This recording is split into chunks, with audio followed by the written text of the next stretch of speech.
लेकिन हमारी एक बात नहीं सुनी गई, सरकार ने नहीं सुनी, यूनिवर्सिटी की अथॉरिटीज़ ने नहीं सुनी। यूनिवर्सिटी की ऑटोनॉमी बिल्कुल ताक पे रख के जो सरकार आदेश दे रही थी उन्होंने आंख बंद करके उसको लागू किया।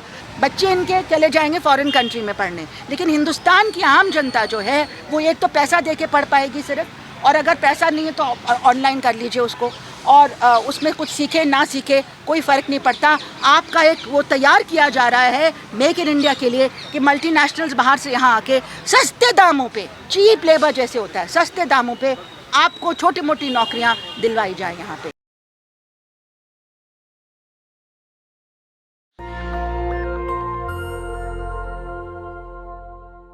बाउंड हैं हाँ मिलाने के लिए, लेकिन वो बात छोड़ के अगर आप सारे टीचर से बात कीजिए जो फर्स्ट ईयर को पढ़ा रहे हैं, जिन्होंने पढ़ाया पिछले सेमेस्टर में, 100% टीचर कहता कि ये बर्बादी है। और सारे टीचर्स ने कहा था ये मत करो, डूटा ने भी कहा था, लेकिन अनफॉर्चुनेटली जो लड़ाई लड़नी चाहिए थी वहाँ से नहीं लड़ी गई। डूटा भी आज के दिन उनकी अध्यक्षता भाजपा के हाथ में है, तो लड़ाई नहीं दिख रही है। लेकिन अगर टीचर से आप पूछिए हर कॉलेज में जो फर्स्ट ईयर को पढ़ाते आ रहे हैं इस दौर में, वो कहेंगे कि हमारे बच्चे कुछ नहीं सीख रहे हैं। हमारी लाख कोशिश के बावजूद स्टूडेंट्स कुछ नहीं सीख पा रहे हैं। बहुत ज़बरदस्त ट्रेजेडी चल रही है हमारी यूनिवर्सिटी में, और ये कोर्स आने से पहले भी टीचर्स ने ये कहा था कि ये अभी हम लोग बड़ी मुश्किल से नॉर्मलसी की तरफ बढ़ रहे हैं। 2 साल पैंडेमिक लॉकडाउन के बीच बच्चों की पढ़ाई को कितना नुकसान हुआ सब जानते हैं। ये ऑनलाइन वगैरह नहीं चलता है। हमारे जो स्टूडेंट्स स्कूल में भी इस दौर से गुजरे हैं उनका भी भारी नुकसान हो चुका है। आप इस बैच पे एक्सपेरिमेंटेशन मत कीजिए। ऑलरेडी गिनी पिग्स की तरह उनके ऊपर काफ़ी एक्सपेरिमेंट हो चुका है। अब कॉलेज में आके उनको सीखने का मौका दीजिए। लेकिन हमारी एक बात नहीं सुनी गई, सरकार ने नहीं सुनी, यूनिवर्सिटी की अथॉरिटीज़ ने नहीं सुनी। यूनिवर्सिटी की ऑटोनॉमी बिल्कुल ताक पे रख के जो सरकार आदेश दे रही थी उन्होंने आंख बंद करके उसको लागू किया। लाख यहाँ पे टीचर्स ने वार्न किया ये मत करो। सबसे पहले CUET नहीं लागू होना चाहिए था इस साल, उससे आपका एडमिशन इतना डिले हो गया क्योंकि उनकी कोई तैयारी ही नहीं थी। उस CUET की वजह से आप देखिए गांव के बच्चे और गरीब बच्चे पहले से ही टेस्ट ही नहीं दे पा रहे थे क्योंकि वो फेमिलियर नहीं है किस तरह से कंप्यूटराइज टेस्ट दिया जाता है। उसके लिए कोचिंग लेनी पड़ रही थी कई हज़ार रुपया देके, तो कितने लोग अफोर्ड कर सकते हैं। और CUET का जो कोचिंग माफिया खड़ा हो गया, कितने लोगों को पैसा देना पड़ा, और इसका नतीजा हमने देखा हमारे क्लासरूम की डाइवर्सिटी पूरी ख़त्म है। आप लोग खुद देखेंगे जो फर्स्ट ईयर के स्टूडेंट्स हैं कि सिर्फ नॉर्थ इंडिया से थोड़े से स्टेट से आपको बच्चे यहाँ मिलेंगे क्योंकि स्टेट बोर्ड्स को वाइप आउट कर दिया गया। ये पूरा जो गलत नीति थी कि सिर्फ CBSE के सिलेबस पे बेस्ड होगा, उसकी वजह से वाइप आउट हुआ है पूरे देश की जो एक डाइवर्सिटी हम अपनी सेंट्रल यूनिवर्सिटी में देखते थे, जो आपके एजुकेशन का बहुत महत्वपूर्ण हिस्सा है। आप सिर्फ कोर्स नहीं पढ़ते हैं आके यूनिवर्सिटी में, आप एक पूरे देश का जो एक रिच हमारा डाइवर्स कल्चरल हेरिटेज है उससे एक्सपोज होते हैं। अलग अलग भाषाएं बोलने वाले लोग, अलग अलग रिलीजन्स फॉलो करने वाले लोग, अलग अलग कल्चर से आते हुए लोग, अलग अलग रीजन से जब आप लोग मिलते हैं तो आपका वो एजुकेशन जो है वो कहीं ज़्यादा कीमती होता है बजाय कि सिर्फ एक कोर्स आपने पढ़ लिया और नंबर हासिल कर लिए। That is not the meaning of education. तो वो आपका डायरेक्ट एक्सपोजर ही ख़त्म हो गया ये पहले ईयर में, क्योंकि आप देश के सारे कोने कोने से जो आते थे साथी उनसे आपकी मुलाकात नहीं हो पा रही है। ऊपर से आपने देखा कि किस तरह से जेंडर जो डिवीज़न है, जो रेशियो है, उसमें भी भारी नुकसान हुआ क्योंकि हो सकता है, और ये सही बात है कि अगर कोचिंग पे पैसा खर्च करना है तो बेटियों पे खर्च करने से पहले माँ बाप कई बार सोचते हैं कि आप तो बेटियां तो पढ़ लेती हैं, लड़कियां तो पढ़ लेती हैं, वो अपने आप कर लेंगी, कोचिंग हम अफोर्ड नहीं कर सकते। तो over and above the other discrimination there was a huge discrimination even in terms of gender. And आप देख रहे हैं ये फीडबैक सब जगह से आ रहा है। इंडियन एक्सप्रेस में स्टोरी आई कि 33% रिडक्शन है women students का as compared to the earlier years. This is a huge difference and nobody is talking about it. University doesn't want to pay any attention क्योंकि हर हाल में इनको ज़बरदस्ती फिर से CUET लागू करना है। हालांकि हमारी यूनिवर्सिटी की ऑटोनॉमी हमको वो इजाज़त देती है कि हम अपने एडमिशन प्रोसीजर्स खुद बनाएं, अपनी एक्सपीरियंस की लाइट में, लेकिन वो बिल्कुल देखने के लिए तैयार नहीं है। आँख मूंद के बस वही पॉलिसी फॉलो कर रहे हैं जो नेशनल एजुकेशन पॉलिसी में लेट डाउन है, मंत्र की तरह कि NEP में है तो हमें करना ही करना है, और आज अभी इसी वक्त करना है। 6 महीना हमारा वेस्ट हुआ। उस टाइम पे कई सारे स्टूडेंट्स ने जाके प्राइवेट यूनिवर्सिटीज़ में एडमिशन लिया, और इतने ज़्यादा प्रॉब्लम्स के बाद जो बच्चे आए भी उनको क्या फेस करना पड़ा। एकदम से टोटली नया कोर्स FIUP, जिसका सिर्फ 1 सेमेस्टर का सिलेबस पास हुआ था। जिन स्टूडेंट्स ने एडमिशन लिया उनको पता ही नहीं कि हम किस चीज़ में एडमिशन ले रहे हैं, क्योंकि कोर्स तैयार ही नहीं था। 1 सेमेस्टर के बेसिस पे 8 सेमेस्टर के कोर्स के लिए आपने अपने आप को एनरोल कर लिया।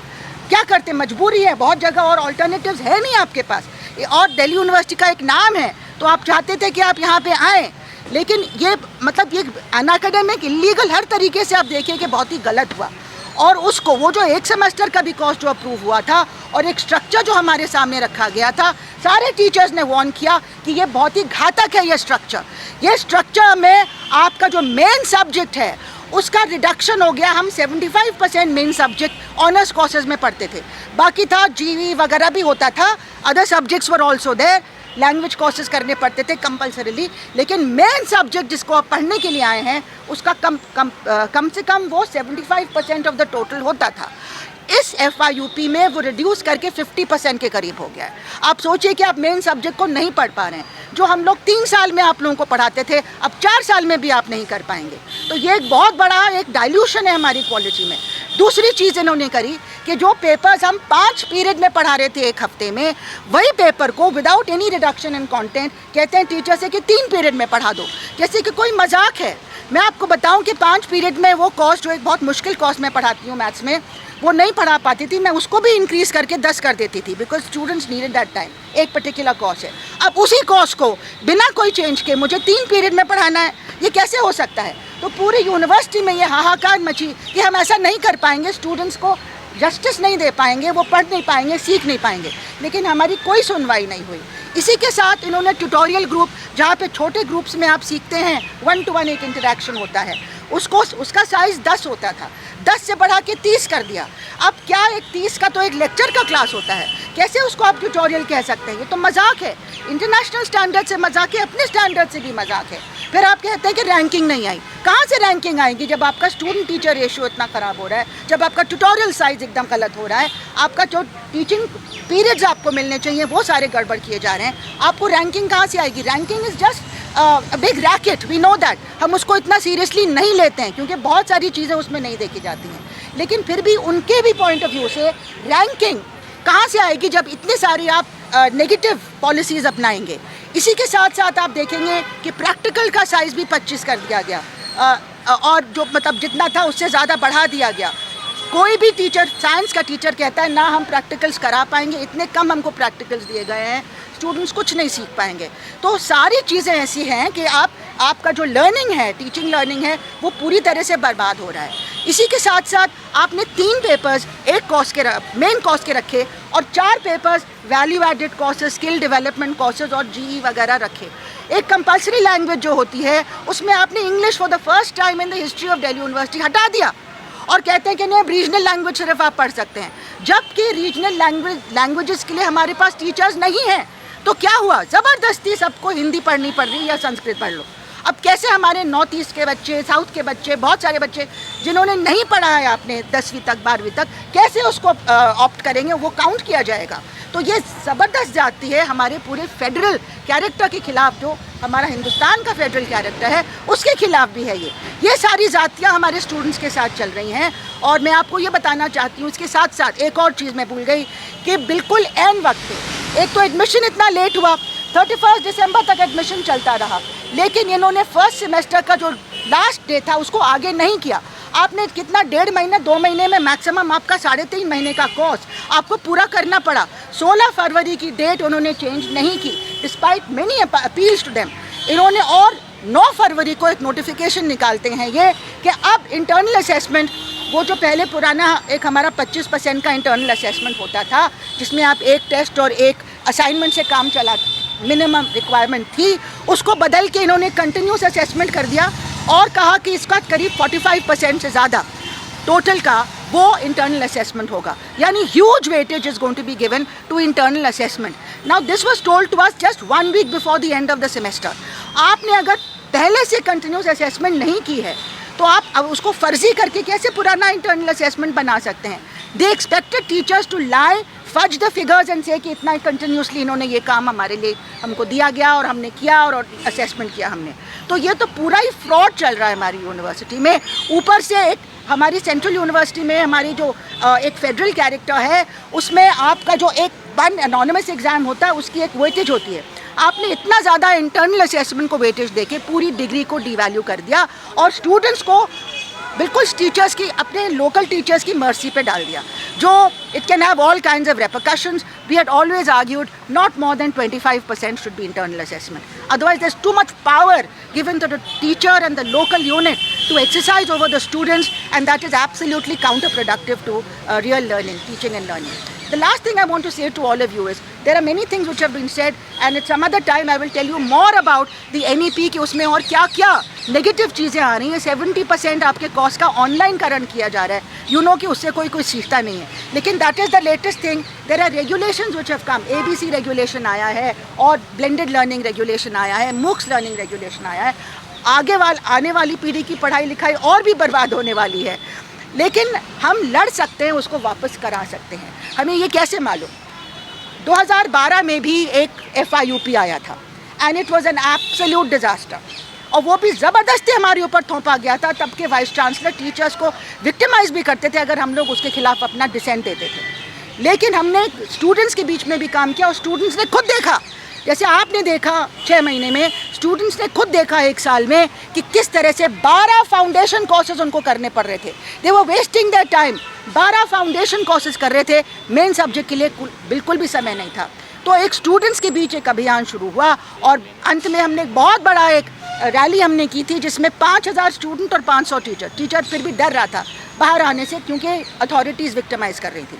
लेकिन उसके बाद सरकार को इसका नोट लेना पड़ा और सारी मेजर पॉलिटिकल पार्टीज़ ने अपनी मैनिफेस्टो में डाला कि FIUP वापस होना चाहिए. Ironically, the BJP party also put it in the manifesto. They were in the opposition. तब opposition में थे कि FIUP वापस होना चाहिए.